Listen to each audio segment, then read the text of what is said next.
Hello guys, Shubhi reaction channel में आप सभी का स्वागत है। जबलपुर वाले जीजा ने कुछ सच स्वीकार किया है, तो चलिए उस सच के बारे में ही कुछ बात करते हैं।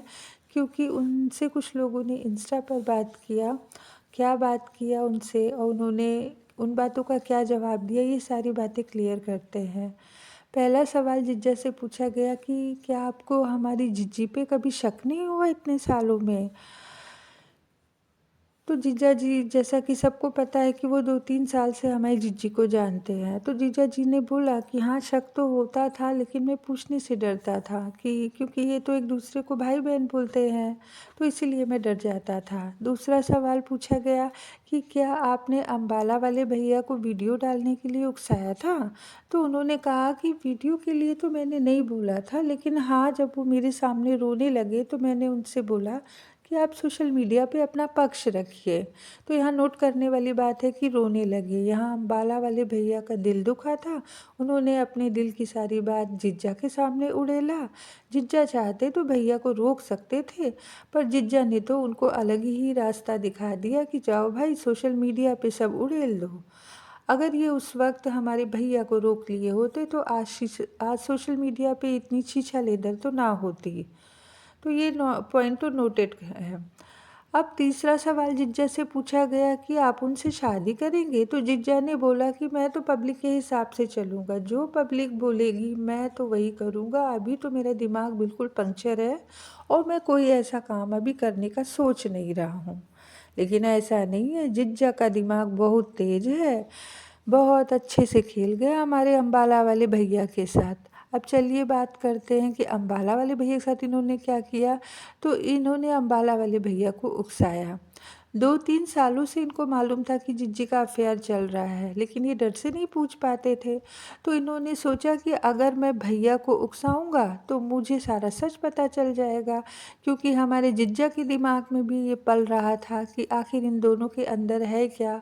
वो भी डाउट में थे, कंफर्म नहीं थे। तो अम्बाला वाले भैया ने जब अपना दुख उड़ेला तो जिज्जा के दिमाग की घंटी बज गई कि अब इसके बहाने मुझे तो जिज्जी की सारी सच्चाई पता चल जाएगी। और अम्बाला वाले भैया ने वही काम किया, सोशल मीडिया पर रिकॉर्डिंग्स, वीडियो, चैट सब वायरल किया और हमारे जो जिज्जा हैं वो कन्फर्म हो गए। उनके दिमाग की घंटी बजने लगी कि अरे भाई, जिस चीज़ का शक था वही निकला। लेकिन वो फिर भी जिज्जी से शादी करना चाहते थे, पर बीच में भैया थे। तो जिज्जा ने सोचा कि अब मैं क्या करूं, शादी करूं कि ना करूं।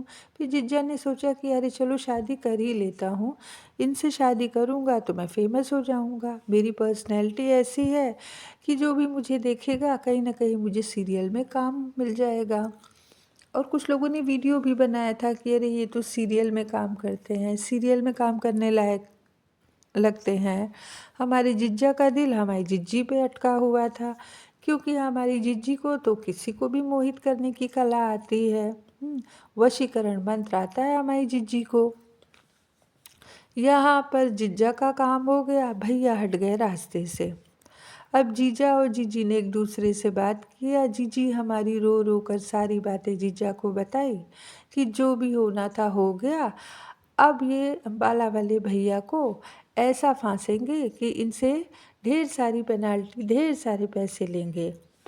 कुछ रिएक्शन चैनल वालों ने भी बोला था कि हमारे जीजा के ऊपर कर्जे हैं, तो भाई जब अगर उनके ऊपर कर्जे हैं तो पेनाल्टी से पैसे मिलेंगे। तो हमारे जीजा भी इस फुल प्लान में शामिल हो गए और बेचारे हमारे जो भैया थे वो चैट दिखाकर फंस गए। उन पे केस भी हुआ, बदनामी तो उनकी भी हो गई। ऐसा नहीं है, हमारे अम्बाला वाले भैया में बहुत ताकत है। किसी लड़के की इतनी हिम्मत नहीं है कि वो अपनी सोशल मीडिया पे खुद की बेइज्जती करा के सच सामने लाए। जो लोग हमारे अम्बाला वाले भैया को बोल रहे हैं कि उन्होंने एक लड़की की बदनामी की, तो पता है बदनामी वहाँ होती है जब भैया अपनी बदनामी ना करा के किसी लड़की की कराए होते। ज़्यादातर केसों में आपने देखा होगा कि लड़के कोई पिक्चर या चैट वगैरह दिखाते हैं तो सिर्फ लड़की की दिखाते हैं, वो अपना आइडेंटिटी नहीं बताते हैं। लेकिन हमारे अम्बाले वाले भैया तो बहुत सही और ईमानदार है। उन्होंने अपनी बदनामी कर दी कि मैं तो बदनाम हुआ हूँ, कोई बात नहीं है, लेकिन मैं इसके सारे पोल खोल दूँगा। अब कुछ लोगों का कहना है कि भैया ने ये जो किया गलत किया, कुछ ने कहा सही किया, क्योंकि हमारी जिज्जी जो देवी बनी थी, उनके संपर्क में बहुत सारे भक्त आ जाते और फिर न जाने कितनों की बीवियाँ परेशान होती, फिर कौन भैया किसका बनता, कौन किसका सैया बनता। तो यहाँ पर ये कहना गलत है कि हमारे जबलपुर वाले जिज्जा को कुछ नहीं मालूम था। हमारे जिज्जा को सब कुछ पता था, लेकिन इसको सही साबित करने के लिए उन्होंने हमारे अम्बाला वाले भैया को बना लिया मोहरा। अब भैया शादी भी करेंगे जबलपुर वाले जीजा दीदी, पैसे भी आएंगे और बेचारे हमारे अम्बाला वाले भैया, उनके पैसे भी गए, बदनामी भी गई, घर से भी बेइज्जत हुए और यहाँ हमारी जिज्जी ने लड़की होने का पूरा फ़ायदा उठा लिया। रो धोकर अपना पूरा पक्ष रखेंगी और विक्टिम कार्ड खेल लेंगी कि भाई एक अकेली औरत को बदनाम किया जा रहा है और सारी पब्लिक तो मूर्ख है ही, वो तो पहले ही देवी मानती थी, आंखों में पट्टी बंधी थी, फिर से देवी बना लेंगे। तो अभी फ़िलहाल यही सब चल रहे हैं हमारे जिज्जी जिज्जा और भैया के कारनामे।